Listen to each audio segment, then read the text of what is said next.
Gitu. Pertama gini jemaah sekalian, ini saya kaitkan dulu dengan pengupasan logika akidah penciptaan makhluk terkait dengan ciptaan manusia, langit, bumi, surga dan neraka, ya. Pertama gini jemaah. Allah berfirman dalam surat Yasin, "Innama amruhu iza arada syai'an yaqula lahu kun fayakun." Ketika Allah berkehendak kun jadi, maka fayakun jadilah. Gitu, ya. Seperti sudah saya pernah ceritakan di pengajian yang lalu, kun fayakun ini untuk benda mati. Keinginan Allah untuk menciptakan benda mati, maka Allah tinggal mengatakan kun fayakun. Bagaimana dengan makhluk hidup? Nah, terkait dengan makhluk hidup, pertama gini, ketika Allah menciptakan manusia, waqala Rasulullah SAW, ya Rasulullah bersabda, "Inna ahadukum yujma'u khalquhu fi batni ummihi." Sungguh dari kalian itu akan dikumpulkan penciptaannya di dalam perut ibunya, dalam perut ibu kita. Ya, ada proses penciptaan manusia di perut ibunya, ya. Arba'ina yauman nutfah. 40 hari pertama berbentuk nutfah. Ya, tsumma yakunu 'alaqah. 40 hari kedua berbentuk 'alaqah. Tsumma yakunu mudghah. 40 hari ketiga berbentuk mudghah. Ya. Kemudian tsumma yursalu ilaihil malaku fayanfihi ruh. Kemudian pada 40 hari ketiga itu malaikat tiupkan ruh kepada manusia. Jadi ada proses waktu penciptaan manusia itu. Ya, minimal 40 hari kali 3. Ada waktu, ya, ada proses waktu. Wa qala Rasulullah SAW, ya. Rasulullah memegang tangan Abu Hurairah sambil berkata, "Ya Abu Hurairah, ya, innallaha khalaqas samawati wal ard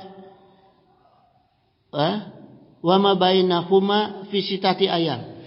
Sambil dipegang tangan Abu Hurairah, Rasulullah SAW bersabda kepada Abu Hurairah, "Sungguh Allah itu menciptakan langit dan bumi, juga apa yang ada di antara keduanya itu fi sittati ayyam, selama 6 hari." Gitu. Jadi proses penciptaan bumi dan langit dan yang ada di antaranya membutuhkan waktu 6 hari, ya. Sumastawa 'alal arsis, kemudian Allah itu naik ke atas aras, istiwa di atas aras, gitu, ya. Wa qala Allah Ta'ala, kemudian Allah berfirman dalam surat Hud ayat 7, ya. Wa huwa allazi khalaqas samawati wal ardh fi sittati ayyam. Allah menciptakan langit dan bumi dalam 6 hari, gitu, ya. Kemudian ayat ini ditutup, liyabluwakum ayyukum ahsanu amala, untuk menguji siapa di antara kamu yang paling baik amalnya, gitu. Jadi maksudnya ayat ini Allah menceritakan bahwa Allah menciptakan bumi dan langit itu menggunakan waktu selama 6 hari itu supaya kita itu, ya, untuk menguji siapakah di antara kita yang paling baik amalnya. Artinya apa? Kita harus mentafakuri nih. Tafakuri nih ciptaan Allah nih, gitu, ya. Harus dipikirkan, kenapa Allah menciptakan langit dan bumi pakai waktu 6 hari? Kenapa Allah menciptakan manusia pakai waktu? Ya. Allah perintahkan supaya kita itu berpikir, gitu. Ya, diuji siapa yang paling banyak, siapa yang paling baik amalnya, bukan yang paling banyak. Ya. Kalau yang paling banyak, nanti orang yang banyak duitnya yang bisa masuk surga, orang yang sehat yang bisa masuk surga. Maka yang paling baik kata Allah. Belum tentu orang punya duit ibadahnya benar. Ya. Belum tentu orang yang sehat ibadahnya benar.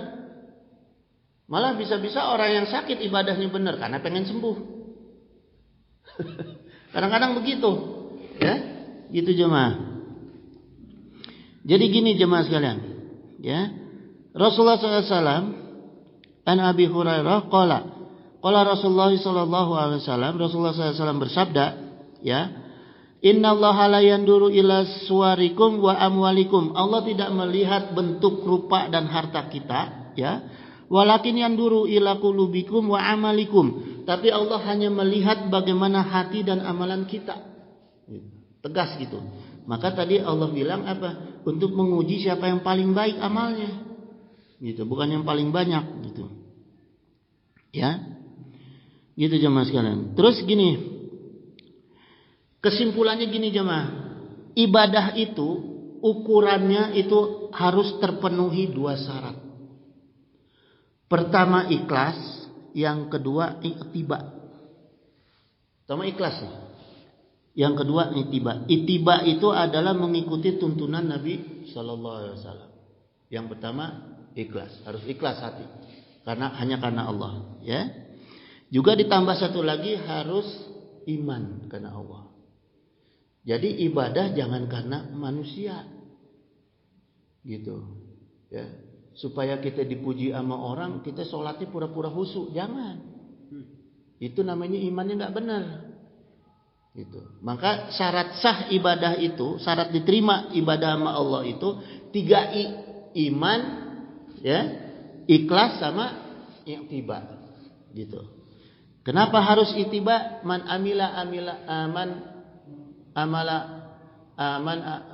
ahdatsa fi amrina hadza ma laysa minhu fahuwa radun. Barang siapa yang ngada-ngada dalam urusan kami maka ditolak kata Rasul.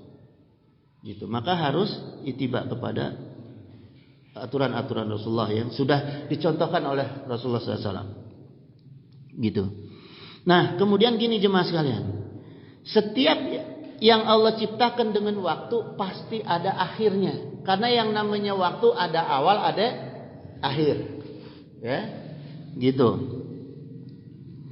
Walikuli umatin ajalun. Tuh, kata Allah tuh dalam Al-A'raf ayat 34 ya, firman Allah. Setiap umat memiliki ajalnya masing-masing, fa iza jaa ajaluhum. Maka apabila telah datang waktunya, la yastakhiruna sa'ah, tidak akan bisa mengundurkan waktunya, wala yastaqdimun gitu, maka tidak akan bisa majukan gitu. Ya. Kullu nafsin dha'iqatul maut. Itu jemaah. Jadi yang namanya kita hidup pasti ada akhirnya. Kalau kita manusia, tumbuhan, hewan ada matinya. Kalau dunia ada apanya? Ada hancurnya. Iza zulzilatil ardu zilzalaha. Hancur gitu. Kalau dunia berakhirnya dihancurin sama Allah. Kalau langit berakhirnya gimana? Kalau langit, ya. Allah berfirman dalam surat Al-Anbiya ayat 104, "Yauma natwis sama." Pada hari itu kami gulung langit. Jadi langit itu digulung sama Allah. Ya, bukan dihancurin tapi digulung. Katoi sajilil likutubi gitu, seperti menggulung lembaran-lembaran kertas. Gitu. Jadi kalau langit dihancurin, bumi dihancurin, dikeluarin dari perut bumi, ya, kayak di Aceh, kayak di apa tuh, apa namanya, yang di Sulawesi itu ya, gitu. Terus kalau langit digulung, gitu jemaah. Nah, terus logika tauhidnya gini, logika akidahnya. Saya ingin ngajak begini jemaah sekalian. Kita ini hidup di tengah-tengah makhluk hidup. Ya. Karena apa? Bumi dan langit adalah makhluk hidup. Karena diciptakannya dengan waktu sama kita, berarti bumi sama langit makhluk hidup. Jadi dari mulai kita bangun tidur sampai tidur lagi kemanapun kita, bumi sama langit jadi saksi hidup. Bukan saksi mati. Gitu. Bisa nggak kita ngebohongin Allah? Hah? Oh, kemana-mana kita diplototin. Bumi ini hidup, langit hidup. Kita mau jinah naik pesawat ke atas, dilihat sama awan. Mau ngumpet gali lubang masuk ke dalam gua, bumi makhluk hidup juga. Gitu. Jadi nggak bisa, ya. Gitu jemaah sekalian. Jadi hati-hati tuh. Kita hidup dalam dunia tuh harus benar-benar hati-hati. Kalau lupa, ya Allah, kita istighfar. Kalau maklum, kalau kita lupa, mina khata' wa nisyan. Tapi jangan disengaja. Gue pengen buat dosa nih, aneh pengen buat dosa nih, bari ngumpet, nggak bisa. Nggak bisa, karena bumi makhluk hidup. Itu satu, ya. Terus yang kedua, jemaah sekalian, anggota tangan kita juga, tangan dan kaki kita juga akan memberi saksi. Ya, dalam surat Yasin, al-yauma nakhtimu ala afwahihim wa tukallimuna aydihim wa tasadu arjuluhum bima kanu yaksibun. Gitu. Mulut dikunci, tangan bersaksi, kaki bersaksi. Gitu. Jadi kita nggak akan bisa ngebohongin Allah. Udah bumi dan langit bersaksi, tangan kita, kaki kita juga bersaksi. Udah banyak banget saksinya. Gitu. Kaki tangan kita bisa ngebohong nggak? Nggak berani karena dia tahu bumi dan langit juga bersaksi. Kan tangan kita ngelihat nih. Ada bumi, ada langit. Gitu. Ya. Yang paling terbukti lagi jemaah sekalian, di bumi ini ada oksigen. Di antara bumi dan langit itu ada oksigen. Ya. Maka ini membuktikan kalau ada orang yang bertanya nih, ya Haj, kalau misalnya ada orang meninggal kecebur di laut, masuk ke alam barzah apa enggak? Kan enggak kita kuburin. Jawabnya gimana? Kan laut bagian dari bumi. Sama aja masuk ke perut bumi. Hah? Ya kan? Nah, sekarang gini jemaah sekalian. Perjalanan roh kita dari mulai alam roh sampai ke alam akhirat enggak pernah mati. Enggak ada matinya. Cuma pindah-pindah tempat doang. Dari alam roh ke alam dunia, pindah masuk ke jasad. Dari alam dunia masuk ke alam barzah, pindah keluar dari jasad. Gitu. Dari alam barzah masuk ke alam akhirat, keluar dari alam barzah. Gitu. Jadi roh nggak ada matinya. Kalau kita nih hidup terus. Gitu. Ya. Terus juga begini jemaah. Kita ini hidup di dalam perut ibu kita. Kan dipersiapkan untuk lahir ke alam dunia. Ya kan? Dikasih rezeki nggak? Dikasih. Sama kita juga di alam barzah dikasih rezeki sama Allah. Karena sama Allah dipersiapkan untuk masuk ke alam akhirat. Gitu. Dikasih rezeki juga. Makanya persiapannya harus benar.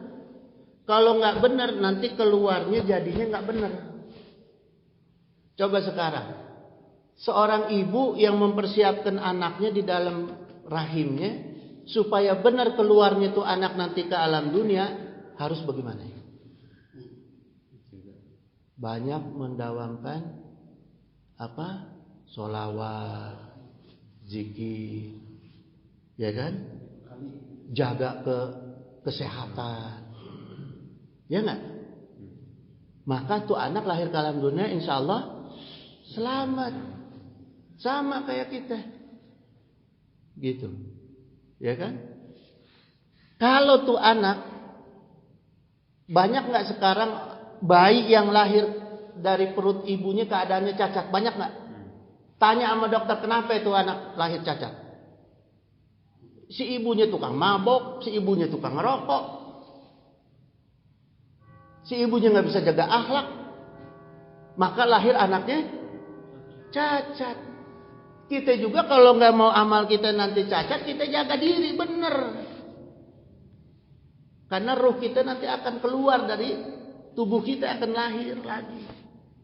Jangan sampai kita kayak si ibu yang tadi, nauzubillah min dzalik.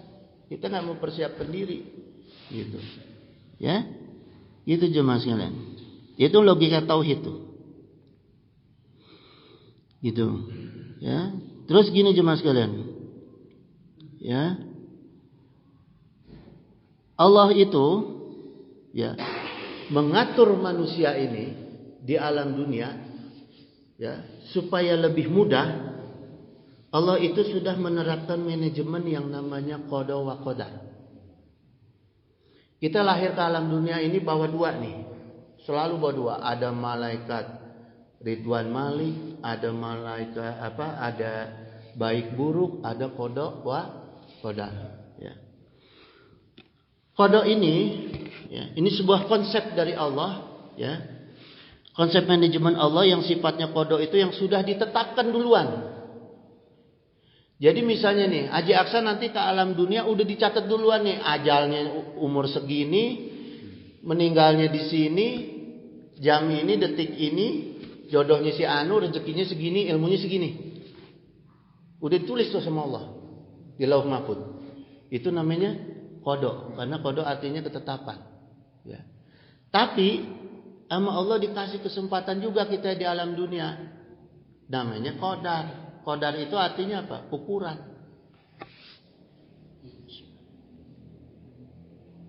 Ya.